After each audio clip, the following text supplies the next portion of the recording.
ನಮಸ್ತೆ ಫ್ರೆಂಡ್ಸ್, ಇವತ್ತಿನ ವಿಡಿಯೋದಲ್ಲಿ ಟೊಮ್ಯಾಟೊ ಚಟ್ನಿ ಹೇಗೆ ಮಾಡೋದಂತ ನೋಡೋಣ.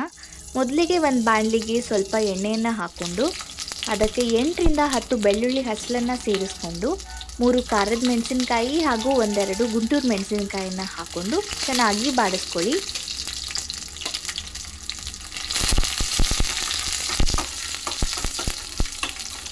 ಇದೆಲ್ಲ ಚೆನ್ನಾಗಿ ಫ್ರೈ ಆಗುವಷ್ಟರಲ್ಲಿ 6ರಿಂದ 7 ಟೊಮ್ಯಾಟೊ ಹಣ್ಣು, ಅದು ಮೀಡಿಯಮ್ ಸೈಜ್ ಇರಬೇಕು, ಅದನ್ನು ಕಟ್ ಮಾಡಿಕೊಂಡು ಇದರೊಟ್ಟಿಗೆ ಸೇರಿಸ್ಕೊಂಡು 8ರಿಂದ 10 ನಿಮಿಷ ಚೆನ್ನಾಗಿ ಬಾಡಿಸ್ಕೋಬೇಕಾಗತ್ತೆ.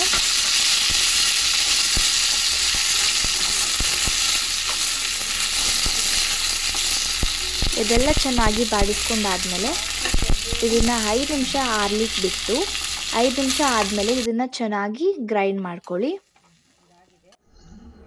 ಗ್ರೈಂಡ್ ಮಾಡ್ಕೊಂಡಾದ ನಂತರ ಅದೇ ಬಾಣಲಿಗೆ ಸ್ವಲ್ಪ ಎಣ್ಣೆಯನ್ನು ಹಾಕ್ಕೊಂಡು 2 ಟೇಬಲ್ ಸ್ಪೂನ್ ಸಾಸಿವೆಯನ್ನು ಸೇರಿಸ್ಕೊಂಡು